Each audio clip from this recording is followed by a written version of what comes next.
Je me baladais sur YouTube il y a pas longtemps, je flânais au gré des suggestions lorsque je suis tombée sur cette vidéo. En lisant le titre, 1989, les femmes qui ont épousé leur VIO j'ai cru rêver, mais non. En cliquant sur la vidéo, je me suis rendu compte que c'était bien ce que je croyais. 3 femmes sont venues expliquer face caméra pourquoi elles ont choisi d'épouser celui qui les avait V, donc chacune explique un peu le cheminement qui l'a amené à prendre une telle décision. Ces images sont rares et précieuses, j'ai pas le souvenir d'avoir déjà vu un talk show aborder un tel sujet. Alors amis anglophones, foncez voir la vidéo, le lien est épinglé en barre de commentaires, mais revenez quand même, on s'est pas contenté de traduire, on a fait des recherches. Vous allez voir qu'on ressort de cette émission avec plus de questions que de réponses. Quant aux non-anglophones, je vous conseille vraiment d'aller y jeter un œil, ne serait-ce que pour voir les invités et les entendre. Ici je ne mettrai que des screens. La vidéo d'origine est sortie il y a 2 semaines et elle a l'air d'être passée assez inaperçue. Aux dernières nouvelles, c'était 62 000 vues, je trouve que c'est assez peu par rapport à la rareté des images. Allez, je ne vous en dis pas plus, découvrez aujourd'hui les tristes histoires d'Evelyn, Marilyn et Hailey.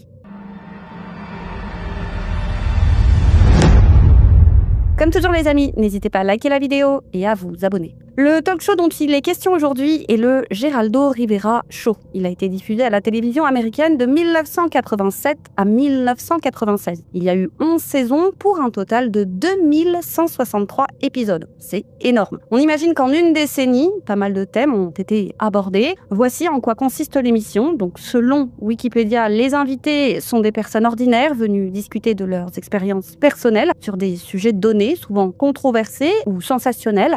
L'animateur Geraldo Rivera avait vu sa popularité exploser l'année précédant le lancement du show. Cet ancien avocat devenu journaliste avait marqué les esprits en animant, en 1986, une émission de 2 heures diffusée en direct appelée « Les mystères des coffres d'Al Capone ». Lors de cette émission spéciale retransmise en direct, les spectateurs pouvaient suivre en temps réel l'ouverture d'une salle souterraine, jusqu'alors scellée, de l'hôtel Lexington de Chicago qui avait autrefois appartenu au légendaire malfrat Al Capone. Je ne vous spoile pas ce qui a été découvert ce jour-là, sachez juste que ce sont plus de 30 millions de téléspectateurs qui ont assisté à cette ouverture, ce qui en avait fait à l'époque l'émission spéciale la plus regardée de l'histoire. Et comme donc Geraldo Rivera, âgé de tout juste 40 ans à l'époque, avait pas mal le vent en poupe, c'est lui qui a été choisi pour incarner ce nouveau talk show. C'est une émission audacieuse pour l'époque, elle a été pas mal décriée à cause de certains sujets abordés. Le Rivera Show était diffusé en journée, chaque épisode durait 1 heure et les sujets abordés étaient la plupart du temps controversés, tels que les hommes en culotte de dentelle, les enfants qui quick au nom de Satan, quand l'autre femme est un homme, ou encore les adolescents qui monnaient leur corps contre des substances. Après 7 ans et comme l'émission était en perte de vitesse, la production est allée toujours plus loin dans le trash au point où la plupart des sujets étaient réservés aux adultes. Les détracteurs estimaient que c'était une sorte de télé poubelle avant l'heure, et je dis avant l'heure puisque ce terme n'existait pas encore à l'époque. Beaucoup estimaient que c'était une émission qui n'avait rien de constructif, que c'était abrutissant et que c'était ni plus ni moins du voyeurisme à des fins de divertissement, je dirais même plus à des fins d'audimat. Mais officiellement, l'émission était censée venir en aide aux invités en leur prodiguant des conseils grâce à l'intervention de spécialistes tels que des médecins psychiatres, des policiers et j'en passe. Une place importante était laissée au public pour qu'il puisse participer et intervenir.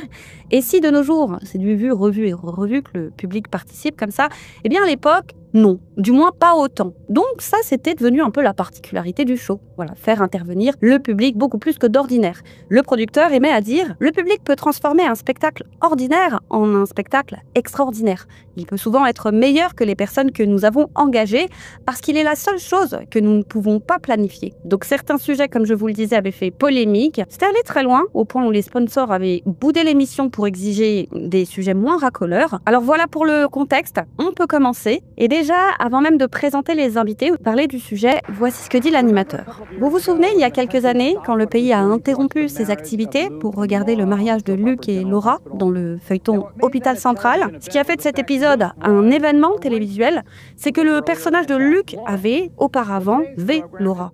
Bon, ça commence tout de suite fort. J'ai fait mes recherches. Hôpital Central, c'est un soap-opéra diffusé sur ABC depuis le début des années 60 et c'est une véritable institution aux États-Unis. Et si je parle au présent, c'est qu'Hôpital Central est toujours en cours de diffusion et ça, c'est un véritable record. Il est largement devant Les Feux de l'amour ou l'increvable Amour, gloire et beauté. Bref, donc cet épisode dont parle Rivera, il avait été diffusé en novembre 1981 et il avait choqué l'opinion publique. Tu m'étonnes. Donc en résumé, Luke avait V Laura qu'il connaissait déjà alors qu'il était ivre et ça n'a pas empêché par la suite Laura de tomber amoureuse de lui et donc de se marier avec lui. Et cet épisode, il était attendu comme le Messie. D'ailleurs, sachez que ça porte un nom. Dans les œuvres de fiction, quand un personnage tombe amoureux de son agresseur, on parle de séduction forcée. C'est un thème vieux comme le monde, qu'on retrouve déjà dans la mythologie grecque, par exemple, au travers de l'enlèvement d'Europe. Lorsque le roi des dieux, Zeus, tombe amoureux d'elle, pour s'approcher d'elle sans l'effrayer, il se transforme en un magnifique taureau blanc au comportement doux et paisible. Séduite par sa beauté, la princesse Europe monte sur le dos de l'animal, mais soudain, le taureau, donc Zeus, s'élance dans la mer, emportant avec lui la princesse jusqu'à l'île de Crète, où Zeus reprend sa forme divine. Il réussit à séduire Europe, les deux auront 3 enfants, dont Minos, le futur roi légendaire de Crète. Donc bon, le thème en lui-même, il n'y a rien de nouveau sous le soleil, mais à la télévision, si. Ce sont des dizaines de millions de téléspectateurs qui ont assisté à l'épisode du mariage, ce qui était un record historique, et ça a tellement marqué les Américains qu'en 1996, le magazine TV Guide avait classé l'épisode à la 35e place des 100 moments les plus mémorables de l'histoire de la télévision. C'était donc un choix audacieux que d'aborder un tel sujet à heure de grande écoute. Sachez pour la petite histoire que pour préparer au mieux leur scénario, et avant que ne soient tournées les scènes de V, eh bien les scénaristes, Gary et Francis, avaient rencontré un travailleur social au préalable, et initialement ça devait être une attaque assez brutale avec un langage cru, ça devait être, je dirais, un V classique, mais finalement ça a été tourné autrement. Luke séduit d'abord Laura avant de la V. Pour légitimer la relation, l'histoire se concentrera par la suite sur l'amour de Luke pour Laura et la culpabilité / rédemption qu'il ressent à cause de ce qu'il a fait. Et c'est passé. C'est d'ailleurs à ce couple qu'on doit l'invention de l'expression super couple. Donc c'est avec cette anecdote vieille de 8 ans que Geraldo Rivera commence l'émission. Ensuite seulement il présente l'intervenant du jour. Il s'agit du docteur Stuart Fischoff. Il est psychologue et professeur à l'Université d'État de Californie.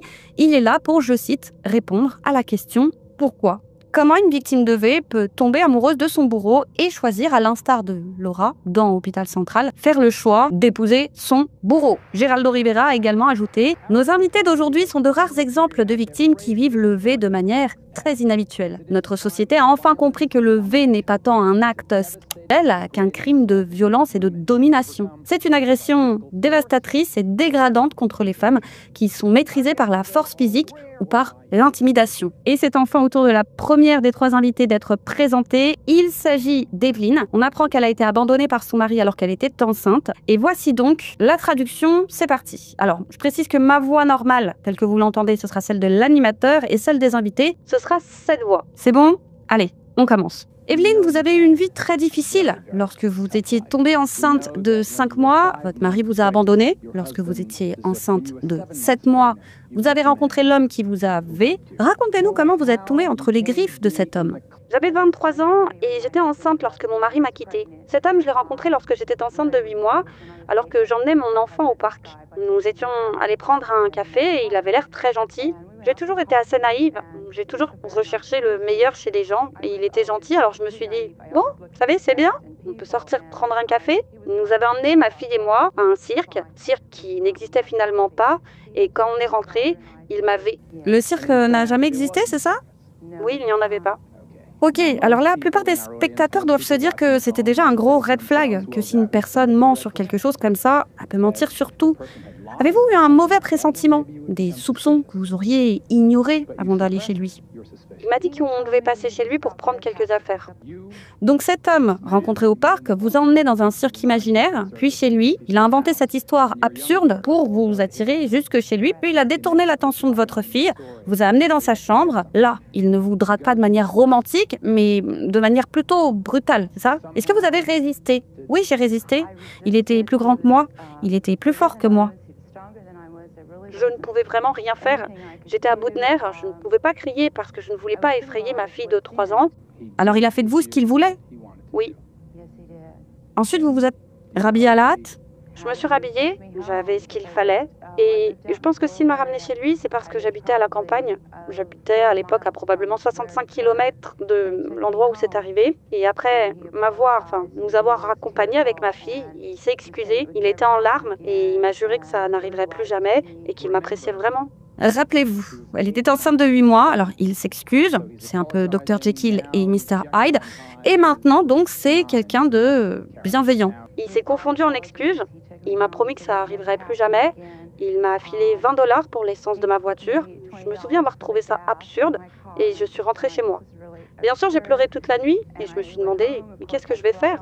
J'avais déjà perdu mon travail quand j'étais enceinte, à l'époque je travaillais au YWCA, et mon mari étant parti, j'étais techniquement inapte à continuer ce travail. Dites-moi, pourquoi vous n'avez pas immédiatement appelé la police? Parce que ça aurait servi à rien. La police, vous savez, j'étais allée chez lui, j'étais sortie avec lui. Et puis il s'est excusé, et moi je le croyais sincère. Vous n'étiez pas furieuse contre lui? Vous ne ressentiez pas de la haine à son égard? C'est difficile à expliquer. J'étais pas vraiment furieuse. Je pense que j'étais plus blessée qu'autre chose. J'étais vraiment blessée par cette situation. Donc votre enfant naît quelques semaines plus tard, puis vous vivez un autre traumatisme dans une vie finalement déjà pas mal marquée par les traumatismes et les désastres, puisque cette fois votre petit bébé meurt. Oui, elle est morte à 13 jours de la mort subite du nourrisson. C'était vraiment bouleversant. C'était quelque chose que je ne pouvais pas gérer. Comme je l'ai dit, j'habitais loin de l'hôpital. Alors, quand ça arrivait, j'ai essayé le bouche à bouche. J'ai essayé une réanimation cardio-pulmonaire. Ça n'avait rien donné. Alors, j'ai appelé une ambulance. L'ambulance est venue. L'ambulance l'a prise en charge et m'a récupérée. On est arrivé à l'hôpital en ambulance et rien ne s'est passé. Mais quelqu'un l'avait appelé pour l'informer de ce qui s'était passé et il m'a retrouvée à l'hôpital. Et il s'est montré vraiment compatissant et très attentionné. Donc, c'est lui qui vient à vous et désormais il est compatissant. Il vient vous dire, en quelque sorte, « Oh, pauvre Evelyne, je suis vraiment désolée pour ce qui t'est arrivé. » C'est ça? Il était le seul à être vraiment présent pour moi. Mes parents vivent en Californie, c'est à plusieurs états de distance. J'avais vraiment personne. Mon premier mari était alcoolique et toxicomane. C'était très difficile de nouer des relations durables avec des amis à cause de son comportement étrange. Je veux dire, il avait quand même incendié ma maison. La première maison? Oui, il faisait vraiment des choses bizarres. On dirait que vous avez le don de repérer les losers. Oui, je suppose que j'ai un don pour ça. Alors maintenant, il est compatissant, il est attentionné, et que s'est-il passé ensuite? Bien, j'aurais aimé qu'il s'en aille. À ce moment, je voulais juste qu'on me laisse tranquille. J'avais envie d'en finir. J'arrêtais pas de m'imaginer au bord d'une rivière. Je voulais juste aller nager. Le courant était très fort. Je voulais juste que tout le monde me laisse tranquille et sortir de l'hôpital. Il a réussi à vous retrouver, vous êtes seule. Oui, mais je me rappelle plus vraiment. J'étais encore très traumatisée et j'ai encore des souvenirs enfouis qui remontent à la surface aujourd'hui. Mais dans mes souvenirs, c'était, je crois, la nuit du décès de mon bébé. Mes parents ont été prévenus, ils sont venus en avion pour m'aider à organiser les funérailles. Et ils avaient réservé une chambre d'hôtel pour moi et ma fille, ainsi qu'une pour eux. Et il est resté dormir. Et ma fille venait de mourir, avec 13 jours, et il m'avait à nouveau. Est-ce que vous avez appelé la police cette fois? J'étais tellement traumatisée par tout ce qui se passait. La douleur physique était bien plus facile à supporter que la douleur émotionnelle que je ressentais à ce moment. Alors, quelle a été votre réaction à ce deuxième V violent de cet homme? Il s'est à nouveau excusé, puis il m'a raconté son histoire. Il m'a parlé des mauvais traitements qu'il a subis lorsqu'il était enfant et de la façon dont sa mère l'enfermait dans sa chambre. Elle le laissait là pendant des heures. Il m'a raconté comment il n'a jamais été aimé. Et comme j'ai été élevée à toujours voir le bon côté des gens et à pas me fier aux apparences. Vous savez, il avait une vie sans amour ni attention et moi je pensais que l'amour pouvait tout guérir. C'est pas le cas. Il vous a demandé en mariage. Pardon? Il vous a demandé en mariage. Il m'a demandé en mariage. Je lui ai pas répondu. Et comme je lui ai pas répondu, il m'a dit que si je l'épousais pas, mon autre fille disparaîtrait aussi. Vous l'avez donc épousé et votre vie avec lui est devenue la continuité de ce que vous aviez déjà subi, de ces deux épisodes violents. Il est devenu un mari brutal et maltraitant. Oui, il a continué d'être brutal. Et j'étais tellement émotive et traumatisée que j'avais du mal à fonctionner. Je ne pensais qu'à en finir. C'était vraiment très dur de perdre un enfant. J'ai vécu cela pendant 4 mois de mariage et il a commencé à s'en prendre physiquement à ma fille de 3 ans. Par exemple, lorsqu'elle posait ses coudes sur la table ou qu'elle prenait de la nourriture à la main, il la frappait sur les mains avec des couteaux. Je sais, Evelyne, vous avez vécu l'enfer et vous en êtes revenu. J'ai une autre question. Quelle était votre vie intime avec cet homme? Il était très malsain dans différents domaines. Il arrachait mes vêtements, il arrachait les fermetures éclair de mes pantalons. J'ai essayé de m'enfuir, mais ça ne servait à rien. Et je l'ai quitté environ 4 mois plus tard. Mais était-ce en quelque sorte la continuité de ce comportement de VIO leur? Enfin, n'était-ce pas un V conjugal? Il m'a dit le soir de notre mariage, maintenant que nous sommes mariés, ton corps m'appartient. Et je l'ai regardé comme si je me disais, hein, quoi? Docteur Fischhoff, est-ce une forme de romantisme exacerbé? Est-ce qu'elle a eu le sentiment de pouvoir réussir à changer cet homme? Ou s'agit-il simplement d'une femme tellement dépouillée de tout par les autres traumatismes qu'elle a vécus, qu'elle s'est tournée vers le seul homme qui lui témoignait de l'affection, même si cette affection était ponctuée d'actes de violence? Je pense que le problème, c'est déjà la formulation de votre question. Il faut mettre de côté l'aspect sexuel pour se concentrer sur l'agression. Le sexe nous perturbe et je pense que c'est cet aspect qui crée de la confusion dans l'esprit des femmes. Je pense que beaucoup d'hommes associent les femmes au sexe et l'inverse est tout aussi vrai. Or, je ne comprends pas pourquoi on apprend aux femmes qu'elles sont des objets de désir. C'est devenu en quelque sorte leur système de troc. Elles troquent leur sexualité contre de la sécurité, de la légitimité, et beaucoup de femmes ici ont eu de réelles difficultés à développer une image positive d'elles-mêmes. Leur estime d'elles-mêmes était très faible. Et alors que nous, on se concentre sur la brutalité de l'acte sexuel, on oublie que l'acte sexuel est ce que les femmes ont à offrir aux hommes. Par exemple, mesdames, si ces hommes ne vous avaient pas mais simplement battu, est-ce que les choses se seraient passées ainsi? Non, non. Mais l'aspect sexuel est une option très séduisante pour les femmes qui ont besoin de trouver une forme de légitimité, de sécurité dans leur relation avec un homme. Marilyn était vierge au moment de son V. Son rêve de se marier vierge ayant été brisé, elle a décidé d'épouser celui qui l'avait. Marilyn, vous n'avez pas été séduite mentalement? C'est bien ça? On est sortis ensemble pendant 7 ou 8 mois. C'était mon premier petit ami. J'étais en terminale et je faisais que de l'embrasser. Je faisais rien d'autre. Et un jour, j'ai senti qu'il voulait plus que ça. Et la raison pour laquelle vous ne faisiez que l'embrasser, c'est parce que vous étiez déterminée, de par vos origines, votre éthique et votre religion, à vous marier vierge et à consommer le mariage seulement le soir des noces, c'est bien ça? J'ai été élevée dans la foi catholique et oui, j'y croyais. J'étais une enfant normale, sauf que j'étais très fière d'être vierge. J'ai obtenu mon diplôme d'études secondaires et c'est là que j'ai été encore plus fière. J'avais un plan, des objectifs que je m'étais fixés, à savoir obtenir mon diplôme université avant de me caser. Avant de vous caser? Avant de vous marier? Avant de vous engager activement, c'est ça? Oui. Et il m'a en quelque sorte volé mon rêve. C'était avant que j'aille à l'université. Je ne lui avais pas donné la permission. Je n'arrêtais pas de dire non. En fait, j'étais tout habillée et on est passé d'un simple baiser à l'acte. Or, je lui faisais confiance, comme on sortait ensemble. Et je lui avais déjà clairement fait comprendre que je n'étais pas intéressée par une relation de ce genre. J'avais déjà à l'époque réalisé que j'étais trop immature pour ce genre de choses. Et puis j'avais vu ce qui était arrivé à d'autres amis, donc je voulais pas participer à ça. Donc en gros, c'était un V lors d'un rendez-vous amoureux? Oui. Mon agression pourrait être qualifiée de V lors d'un date. Et vous vous êtes battu donc aussi fort que possible. Finalement, c'est lui qui a eu le dessus sur vous? C'est exact. Il est charpentier. Alors je vous rassure, vous n'avez pas à vous justifier. Je veux dire, les femmes n'ont pas à se justifier d'avoir été V. Le fait est que l'horreur de la situation vous a quand même alerté sur ces problèmes de comportement. Et qu'est-ce qui s'est passé ensuite? Tout de suite après, je lui ai demandé de me ramener chez moi. Et j'étais inquiète à l'idée qu'on puisse deviner les choses juste en me voyant. J'étais assez naïve. Et je crois que je le suis volontairement restée pour ne pas être confrontée à la réalité des choses. Et vous n'avez rien dit à vos parents? Non, j'avais trop honte. Avez-vous continué à sortir avec lui, malgré le V, pour pouvoir continuer cette mascarade auprès de vos parents et de vos amis? Oui, je me sentais tellement abîmée, j'avais l'impression que personne d'autre s'intéresserait à moi. Comme si vous étiez un produit défectueux? Oui. Plus vierge? Oui. Défloré? Oui. Que d'une certaine manière, vous ne valiez plus rien? Que vous étiez inutile?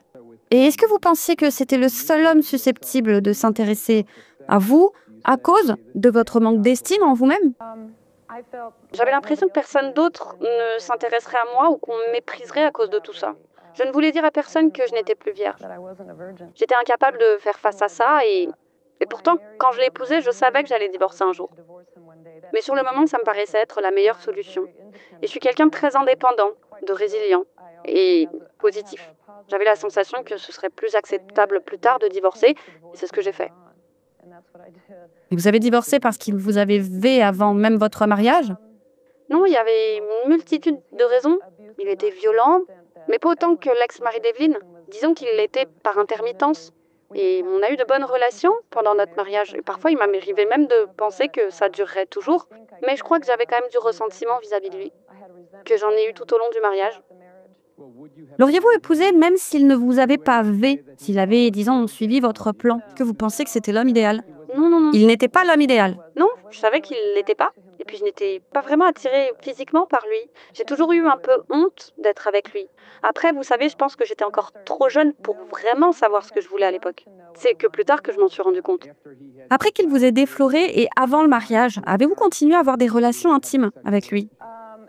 C'était par intermittence, parce qu'on se voyait 2 fois par mois. Il habitait à environ 1 heure de chez moi, donc il ne pouvait pas me voir. Et non, on ne le faisait pas toujours, parce que je ne voulais pas. Puis est arrivée votre nuit de noces. Aviez-vous l'espoir de réussir à transformer cette situation en quelque chose de romantique? Oui, je pensais qu'on pouvait arranger les choses, parce que c'était quelqu'un d'amusant et de sensible.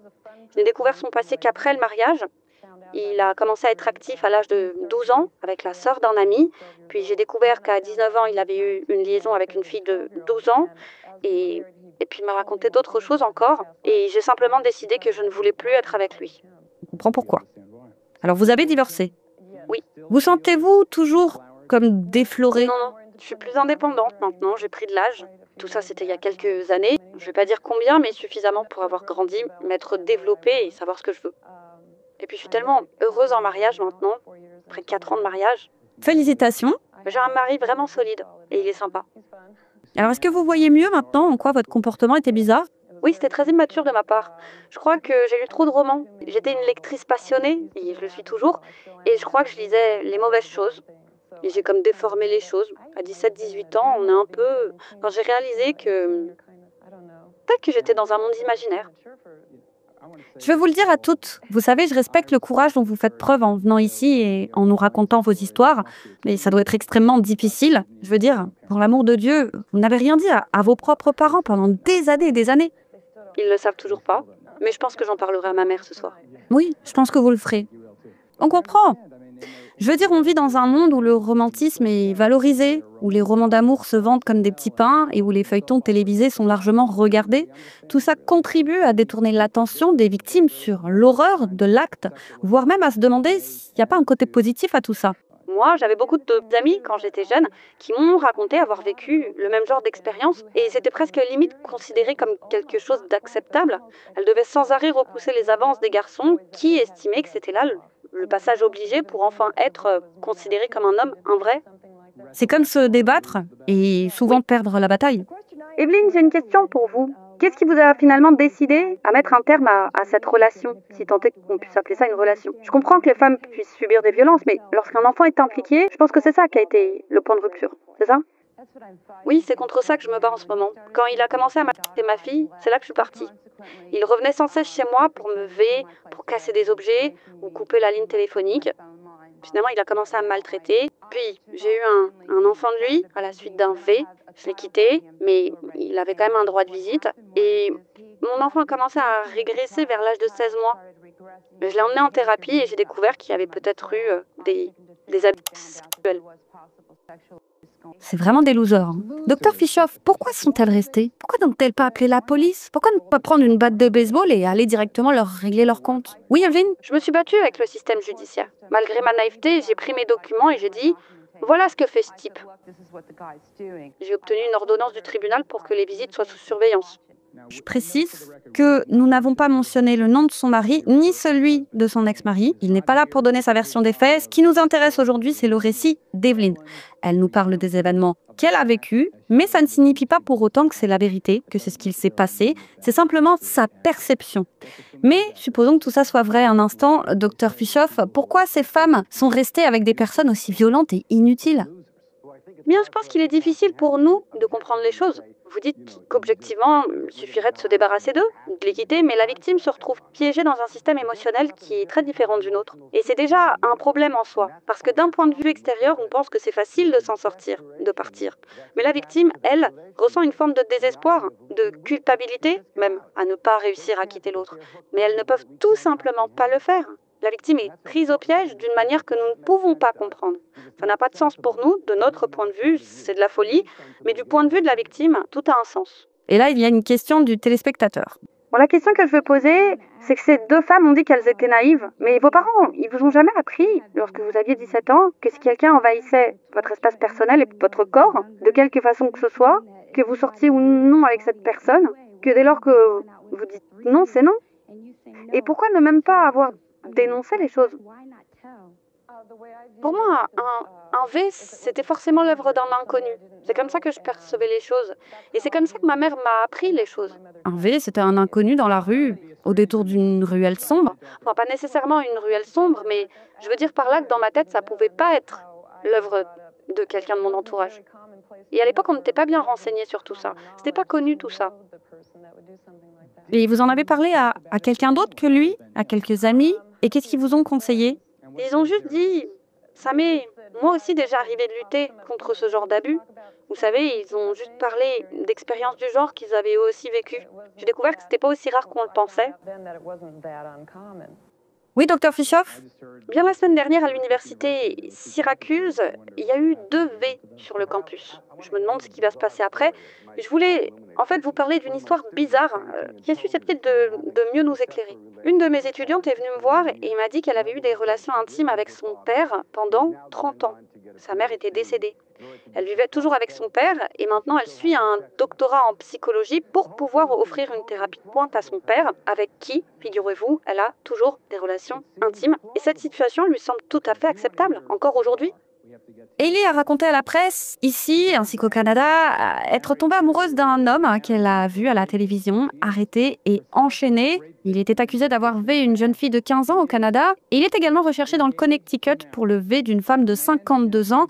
Hailey, qui est ici pour nous raconter la véritable histoire, prévoit d'épouser son violeur de fiancé dans une prison canadienne en novembre. Hailey a elle-même été victime d'un V dans un lointain passé. Elle est désormais fiancée à cet homme, qui est donc accusé d'avoir V une femme de 52 ans dans le Connecticut, ainsi qu'une jeune fille de 15 ans, après avoir fui au Canada, où il est actuellement détenu dans l'attente de son procès.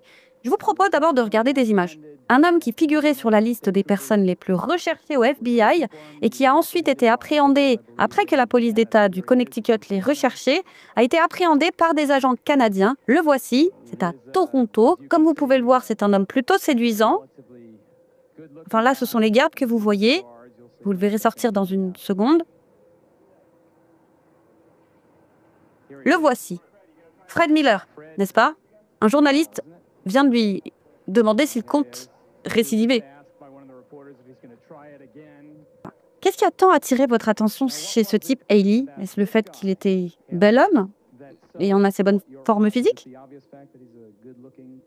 Non, pas du tout. D'accord. Alors, je dois mettre les choses au clair. Je tiens à préciser que j'ai rencontré Fred Merrill en septembre 1987 et que je... Quand il s'est évadé? Du Connecticut? Oui, c'était en août 1987. Donc vous l'avez rencontré alors qu'il était en fuite. Voilà c'est ça votre version des faits. Alors supposons que vous dites la vérité. Lorsque vous l'avez rencontré, saviez-vous qu'il était en fuite? Non, je ne le savais pas. Et qu'il était impliqué dans une affaire de V? Non, je ne le savais pas. Donc vous êtes tombée amoureuse de cet homme alors qu'il était en cavale, c'est ça? Oui. Bon.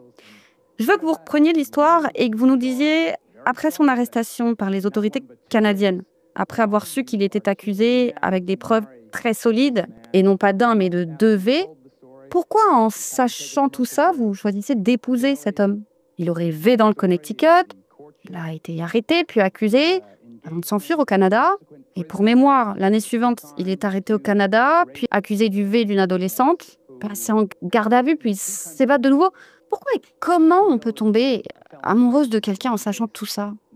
Ça paraît fou comme situation. Alors je précise que lorsqu'il a été capturé au New Brunswick, il n'a pas été inculpé. Il était au Canada, c'est ça? Oui, il était suspecté, mais toute cette affaire, c'est juste un concours de circonstances. En gros, je peux pas rentrer dans le détail. On comprend. Donc, vous croyez qu'il est innocent? Oui, absolument. D'accord. Donc, Hailey croit que cet homme est innocent dans 2 pays. Personnellement, je ne pense pas. Alors, il s'échappe du Canada. L'avez-vous vu lorsqu'il était en cavale cette 2e fois? Si je l'ai connu alors qu'il était sous le feu des projecteurs? Non, non, je savais pas. Alors maintenant, il est de retour en détention au Canada et vous le voyez assez fréquemment? Oui. Vous allez lui rendre visite en prison? Vous avez des droits de visite? Enfin, je veux dire, comment vous faites pour lui rendre visite 2 fois par semaine? Je le vois et en ce moment, je rassemble des preuves pour pouvoir prouver son innocence. Et pourquoi vous avez décidé d'épouser un homme qui risque au moins 15 ans de prison au Canada et qui doit ensuite être jugé dans le Connecticut? Et pourquoi vous l'aimez? Pourquoi je l'aime? Bien parce que quand je l'ai rencontré, enfin, je connaissais déjà son caractère. Et je n'ai jamais rencontré quelqu'un d'aussi tendre, avec une aussi belle âme. Vous savez, il a été impliqué dans une situation très jeune, à 19 ans, et il a été emprisonné pour quelque chose qui a été, vous savez, mal fait, mal géré. En gros, il passait son temps à cambrioler? Non, ce n'était pas un cambrioleur. Alors, c'était quoi son travail? Sa première peine d'emprisonnement, c'était pour effraction. Et c'est la seule fois où il a été arrêté avant les 2 V. Et en gros, c'est ça le nœud du problème. Dès le début, c'est vrai que lorsqu'il avait 16 ans, une voiture a été volée. C'était ça aussi la raison de sa peine de prison ferme. Mais il n'a rien fait. Mais c'est lui qui a pris pour tout le monde. Bon, alors déjà, je suis beaucoup moins intéressée par l'enfance difficile de Fred Merrill. Ensuite, je me pose cette curieuse question. Pourquoi êtes-vous amoureuse d'un homme qui est maintenant derrière les barreaux et dans le pétrin pour 2 accusations de V? Et pourquoi on dit partout que c'est en regardant la télévision, comme tout le monde, lors de son arrestation au Canada, que vous avez eu connaissance de lui? Est-ce que vous l'avez découvert à la télévision, comme on nous l'a fait croire? Ou vous l'avez vraiment rencontré avant lorsqu'il était en cavale? Vous a-t-il en quelque sorte charmé? Pourquoi aimez-vous un homme méprisé par autant de gens? Je suppose que toute ma vie, j'ai cherché des réponses à ma situation. Et ce que j'ai découvert, c'est que tout au long de la vie, il y a un cycle de douleur qui prend de nombreuses formes et que nous ne traitons pas. C'est l'essence même de la vie. Et ce que je fais là, c'est franchir une étape importante de ma vie et je veux l'affronter plutôt que de fuir. Parce que je pense que fuir, c'est ce qu'on fait encore et encore. Nous ne savons pas comment gérer la douleur et la seule façon d'y parvenir, c'est de nous ressaisir. Attendez, on parle de qui? De quoi là? De la douleur du monde. Vous allez épouser un VIO-leur pour guérir la douleur du monde. C'est-à-dire, écoutez, quand vous lirez le livre qu'on est en train d'écrire, vous comprendrez mieux les choses. Et vous allez quand même vous marier avec lui en novembre. Oui, je le ferai. D'accord. Et concernant le caractère de cet homme que vous aimez et qui est en ce moment accusé de V, on rappelle aux spectateurs qu'on entend un autre point de vue, en l'occurrence celui de sa fiancée. D'ailleurs, Hailey, vous savez, je ne veux pas vous mettre mal à l'aise. C'est pas le but de cette émission. J'essaie simplement de comprendre comment vous pouvez faire quelque chose que vous-même, vous admettez être curieux. Nous avons au téléphone le sergent Louis Lacapruccia, c'est un agent de police du Connecticut. C'est lui qui était en charge de traquer le fiancé de Hailey, Fred Merrill, en 1987, après son évasion de la prison du comté de Somers dans le Connecticut. D'accord, sergent. Alors, selon vous, quel genre d'homme est Fred Merrill? Vous m'entendez? Oui, on vous entend, sergent. Fred Merrill a un caractère de criminel, disons, assez classique. Il est monté crescendo, il est passé du vol de voiture au cambriolage, des cambriolages au V, le tout agrémenté de diverses agressions, délits et crimes. C'est un type de profil maléfique. Vous avez une idée de son profil, exactement? Du moins, selon vous, en tant que policier de profession. Et je sais que vous n'êtes pas sociologue, mais pourquoi, selon vous, Hailey est tombée amoureuse de ce type? Et que pensez-vous du fait qu'il ait décidé de l'épouser alors même qu'il est derrière les barreaux? Eh bien, je ne peux être sûre de rien, mais je pense que si j'avais été à la place de Fred Merrill, que j'étais en prison et que quelqu'un me proposait de l'aide, de l'argent, des vêtements et un soutien émotionnel, je pense que moi aussi je serais probablement tombée amoureux assez vite. Et ça a encore plus fait tilt quand j'ai entendu parler de cette histoire de livre en cours d'écriture. Je ne sais pas si ça aussi, ça rentre en ligne de compte. C'est quelque chose que je pourrais demander à Hailey.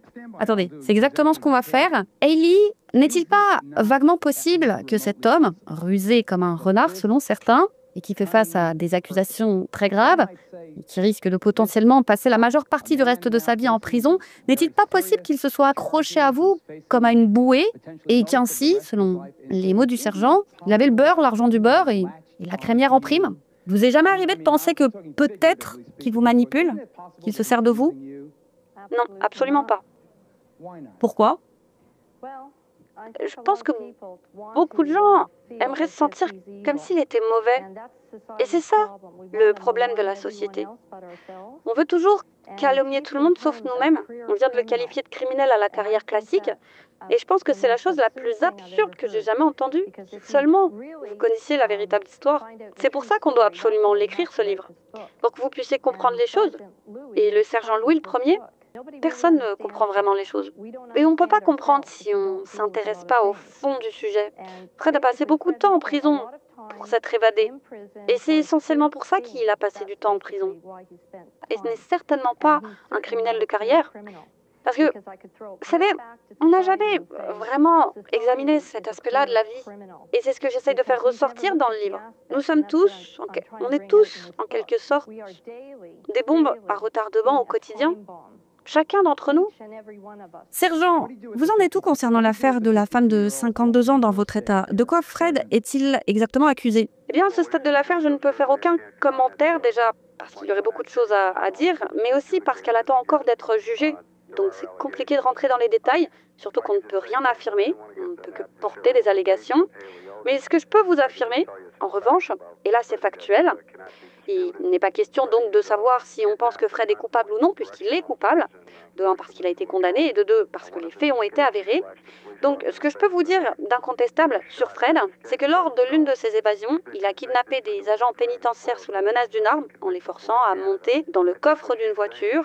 Il a raturé le visage d'un policier avec un couteau. Ce policier a été abattu lors de cette évasion et Fred a été condamné pour d'autres crimes, ainsi que ce pourquoi il a été condamné au Canada. Et je pense que ce que veut dire Hailey, c'est qu'elle n'a pas confiance en notre système pénal et judiciaire, ni en celui du Canada. Elle a commencé par dire qu'elle ne croit pas en sa culpabilité. Et moi, je dirais, en sachant tout ce qu'on sait déjà sur lui, qu'est-ce qu'il lui faut de plus? Comment lui prouver plus encore les choses? Et quand bien même on y arrive, je suis pas sûre que ça change grand-chose.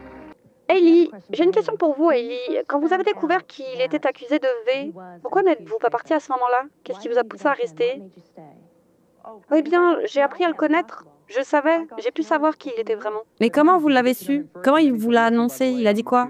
Au fait, je suis accusé d'avoir V une femme de 52 ans. Je veux dire, et comment il a justifié le fait de lui avoir cassé le nez? C'est moi qui ai dû mettre le sujet sur la table quand je l'ai appris à la télévision. Vous l'avez appris en regardant la télévision? Alors ça veut dire qu'il était déjà en garde à vue? Absolument. Je pense que je comprendrai jamais vraiment pourquoi je reste. C'est parce qu'il vous a attiré. Il parlait d'innocence à la télévision.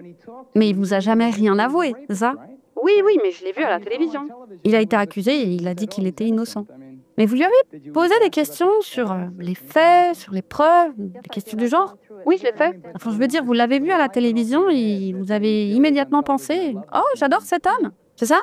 Mais à ce moment, vous ne saviez rien, vous n'aviez pas encore pu lui parler des preuves avec lui. Il n'a pas pu se justifier, mais vous l'adorez déjà? Non, mais je le connaissais déjà. Ok, donc en gros, vous savez qu'il n'avait pas pu faire ça? Oui. Ma question pour vous, elle est la suivante. Alors, c'est bien gentil de vouloir croire en son innocence, malgré les preuves de sa culpabilité, mais avez-vous pensé à ce que serait votre vie avec lui après le mariage? Qu'il soit condamné ou non, savez-vous à quoi ressemblera votre vie? Absolument. Je franchis l'étape la plus importante de ma vie. Vous savez, je n'arrivais plus à travailler parce que je remettais sans arrêt en question la légitimité de ma présence sur Terre. C'est comme si je me contentais d'exister. Je faisais des choses banales pour de l'argent. J'ai gagné beaucoup d'argent en faisant des choses que je n'aimais pas. C'était le choix de mes clients. Mais moi, je veux faire quelque chose de, assertif. C'est comme ça qu'on dit. Je veux avoir une raison d'être. Et puis, fondamentalement, je trouve que nous sommes tous dans cette société, sur cette planète, des parasites. Nous n'avons rien donné. Et ce qu'on devrait tous se dire, c'est qu'il serait intéressant Attendez, s'il vous plaît, gardez cette philosophie de vie en tête. Je ne pense pas que ce soit vrai, mais vous inquiétez pas, on y reviendra plus tard. Pour l'instant, j'ai une question pour Evelyne. Evelyne, après avoir décidé de vous marier, pensiez-vous votre mari capable de vous V à nouveau? Non, ça ne m'était jamais venu à l'esprit. C'est juste que j'y avais pas pensé. Ça m'est pas venu à l'esprit. Docteur Fish, nous n'avons plus beaucoup de temps, alors j'aimerais que vous résumiez chaque histoire, rapidement. en quelques secondes, 30 secondes. Alors on a Hayley Otis qui veut épouser Fred Merrill. Pourquoi Hayley Otis vit-elle dans une réalité différente de la plupart d'entre nous? Quant à Evelyn, je pense que c'est une femme enfant et qu'elle commence peut-être à comprendre ce que signifie être une femme plutôt qu'une enfant. Et concernant Marilyn, je viens aussi du Maryland, et on peut dire qu'elle a réussi à s'en sortir. Merci les filles. Nous ne comprenons peut-être pas tout, mais nous compatissons. Félicitations à vous Marilyn, c'est officiel, vous vous en êtes sortis. Merci Sergent Louis, j'apprécie. Merci à tous d'avoir regardé, à la prochaine et au revoir. Voilà les amis, ça c'était le plateau. Petit like pour la traduction, je vous cache pas que ce serait formidable. Et est-ce qu'il y a vraiment quelque chose à ajouter à ces témoignages? Bien sûr que oui. Vous nous connaissez, on n'a pas pu s'arrêter là, et je sais pas pour vous, mais moi je veux en savoir plus sur ce Fred Miller. Il a activé mon mode Vortex, alors on se donne rendez-vous dans la partie 2 pour les curieux, et mon petit doigt me dit qu'on va en découvrir des vertes et des pas mûres sur lui. Hayley est-elle toujours en couple avec? A-t-il été condamné? Quelle est l'ampleur du stock de disquettes qu'il a réussi à faire ravaler à Hayley?